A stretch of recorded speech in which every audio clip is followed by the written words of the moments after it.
Hey guys, welcome back to Lavendaire. Today I have a special guest for you.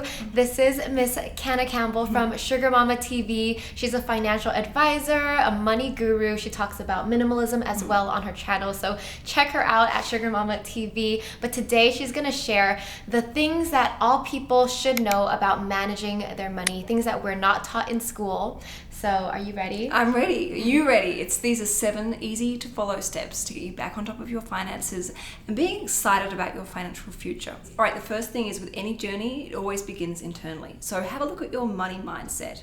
What blocks do you have around money? Like what limiting self-beliefs have been planted in your head? So what I recommend you do is stop and spend the time to explore them. An example is, I found one the other day, and everyone has these blocks and they appear and go away, but you have to do the work on them. So I realized I had this self-limiting belief that I wasn't worthy of earning more than a certain amount of money, that I had like a ceiling and I couldn't break it. It was so frustrating. But then I realized it was just a belief. It was just something in my mind.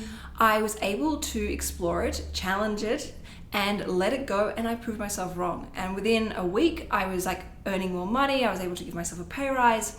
So what I recommend to people do when it comes to experiencing these blocks and these like where you question your self-worth when it comes to being, financially savvy with money, is to think about talking to yourself as your friend. Would I ever say to my best friend, you're not worthy of earning X amount of dollars per year, you don't deserve it? Absolutely no, I would never say that. I'd be like, no, go for it, you're worthy of it, you're actually worthy of more. Like, of course you can do this, you've got this. That's how we need to learn to speak to ourselves. It helps fuel our own belief in ourselves, our sense of self-worth, our esteem, and our sense of confidence to actually go and thrive and strive and really have a go at achieving our dreams and goals. I love that you say that there's no ceiling. It is true, like when I think about a friend, like I'm not going to tell them how much is the most money they can make. There's no ceiling. Yeah, we live in an abundant universe. Just because you earn more money, you're not taking money away from anyone else.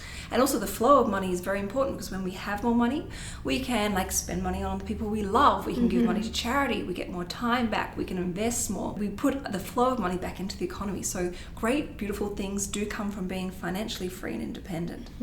The next thing is to understand where you stand financially. Just like if you want to go and lose weight or get fitter, you need to know what you weigh or how long you can run without stopping. So make sure you stop and take the time to get a snapshot of where you stand financially. So write down all the money that you have in your savings accounts, in your like 401k plans or IRAs, any shares or investments that you might own, and then also write down all the liabilities. So who you owe money to and how much. And that will then, when you add up each of those 2 different lists, it will give you a net wealth figure. Now, what we want to try and do is build and improve from that net figure going forward.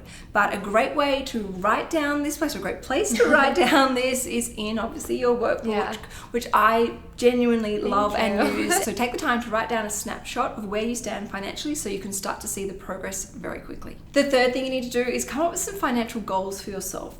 Things that make you feel excited about changing your life. So say you've got like lots of credit card debt that you feel really like embarrassed and ashamed of. Set yourself a goal to pay that debt off and to stay out of debt for good. Set a goal to pay the debt off by a deadline, and your deadline should always be a time frame, not in 3 months time, because you constantly push that goal 3 months always into the future. It should be, my goal is to pay off my $3,000 in credit card debt by the 19th of December 2018. Because that's very specific, because you actually makes you accountable, and you realize time is ticking. You have to like we say, pull your finger out and do something, and you no more excuses. Like, you've got a deadline, you've got to get it done. So you'll see better results, you'll see better progress. Another great goal to have financially might be to build up a certain amount of savings, so that you can sleep well at night and know that you've got, emergency money set aside if anything goes wrong. Or you might even have a goal to start investing into a share portfolio, things like that, which I share about how to do on my YouTube channel. But have meaningful financial goals that you feel excited about and that you want to achieve. The fourth most important step to do is to have a budget.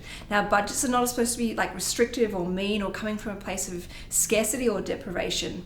It's about giving yourself really healthy guidelines and boundaries when it comes to spending. So for example, you allow yourself to have a certain amount of money per month to spend on clothes or to spend on new experiences or like social activities. So for example, you might say to yourself, okay, well, I'm going to allow like $100 per month on takeaways, or I'm going to allow $200 a month on new clothes for my wardrobe, whatever it may be. You've got to honor what's important to yourself. And my money mantra is always buy what you love, value, use, and appreciate. When you do your budget, you'll see all the mindless spending that goes on, where we like get a coffee here or a juice here, or buy a new top that we didn't really need. We've got one similar at home. It stops that. It makes you more centered and more grounded as to how you spend your money. Step number 5 is to focus on abundance. So just because you earn X amount of dollars per year working doesn't mean you're not entitled to or worthy of making more money. As you know, there are so many different things you can do to make money. Like, people set up new businesses all the time. They have side hustles, they have gigs, they have hobbies, they have arts and crafts. It's amazing what you can do to create extra money when you put your mind to it. I set up this thing called the $1,000 Project, which is a challenge that you can all do for yourself, where you look at ways to hustle and earn and save extra money that you then put towards your financial goals, whether it be paying off debt, building up savings, or investing in a share portfolio. And I show you how to do this in my book. But the important thing is stop and take the time and think about, like, what do I love doing? What can I potentially be paid to do whilst doing things I love? So I saw an amazing woman on Instagram, and she set up a business where she looks after kids at weddings. So parents can go to a wedding and relax and know that their kids are having a great time, and someone's watching over them. It's amazing what you can do when you put your mind to it and you get really passionate. Yeah, and I was reading about this in your book, $1,000 Project. Is you listed so many different options on ways people can make money, and I think a lot of people normally don't realize there are all these different ways to make money, but you figure out these ways once you put your attention on it. And you just get creative. And you open yourself up. Some of the craziest ideas I had actually ended up amazingly powerful, beautiful ones were born from those crazy ideas. And it's amazing. Success breeds success. So as you start earning extra money, you'll start putting it out there to the universe, and the universe has got your back. When it sees you're connected to a passionate goal, it will send help and support your way.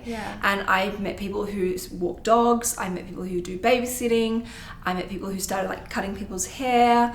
I had a whole range of different ideas and services to help people and bring in some extra money that they can help use to alleviate financial stress in their life. Yeah, I think it's one of those ask and you shall receive kind of things. That. You have to open yourself up to abundance, and then once you just sit down and ask yourself what can I do to generate extra income, the ideas will start coming to you 100%. And the opportunities will start coming to you too.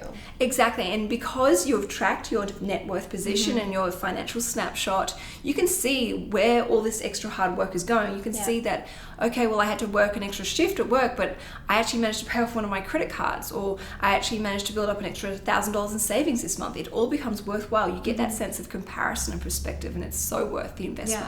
All right, the 6th thing you need to do is to set up an emergency savings account. If you're someone who has previously been in debt, you never want to repeat history. You don't want to finally pay off your credit card debt or your student loan to then get back into it again. You want to change it. This is where we shift, we raise our bar. So you set up a separate emergency savings account, and this is what I call your life and emergency. So things happen in life. We get a speeding fine, parking ticket, we need dental work, something breaks in our home, we need to fix something. That just happens to all of us in life. We're not immune. We never really plan for it either. It just happens, and you're like, oh, I have to pay for this. Exactly. But if you have that money set aside for those things that happen, but also you have the money set aside for things that are irregular, like Christmas time, and you don't have to use a credit card to pay for Christmas presents because you've got the money set aside, it means then when life throws you a curveball, or you get a rattle, it's okay. You're so much more resilient because you just go to your emergency savings account and fix the problem using the money there. And once you've used it, you always restock it. So if you take $1,000 out of your emergency money account as soon as possible, you get it back in there. But it feels good. It helps you sleep well at night. So have an emergency savings account. And can I ask you, how do you figure out how much is the right amount to save up? Such a good question. You know what? There's no magic formula. There's no one size fits all. What I recommend you do is sit and have a think about, what makes you feel good. What amount of money would you like to wake up in the morning and see in your account to know that you don't need to worry so much about money? It takes the pressure and stress off. And going back to your budget, have a look at what your living expenses are. How many months could you survive financially without having to get towards debt? I know some people like to, the round figure is 3 times worth of your monthly living expenses. Okay. If that works for you, then that's great. Work towards that. So that means you'll be able to live for 3 months with that money. Without having to borrow money from other people. Okay. And then the final and most important step that brings all this together is passive income. We need to be building and buying long-term passive income streams so that our money is working for us rather than us working for money. I know for you, one of your most important financial goals is to have enough passive income so that you work because you choose to, not because you have to. You know that you can, take a couple of months off to go traveling overseas and you'll still be making just as much money. You can afford to pay for things that are important to you. And this is why I say, like, by doing your budget, knowing what your cost of living is, you know how much passive income you need to then build. So through my YouTube channel, I show people how to build up passive income streams, and things like buying a property portfolio, slowly building it up property by property. Or my favorite is building up a share portfolio where you invest in companies and you receive dividends from those stocks. And that builds up over time and you end up with a multi-million-dollar share portfolio paying you your passive income. It's like the true definition of financial freedom, and everyone can do this for themselves. It's really very easy. Yeah. I just want to point out how important this step is. I think a lot of people out there may not have heard of passive income to start with. So just so you know, passive income is money that comes to you without you doing any work. Like, you can make money while you sleep, basically. And it is possible. Yes. Yeah. For the $1,000 project, by the time I finished round one, where I saved and invested $32,000, my passive income 12 months later was $1,700 a year.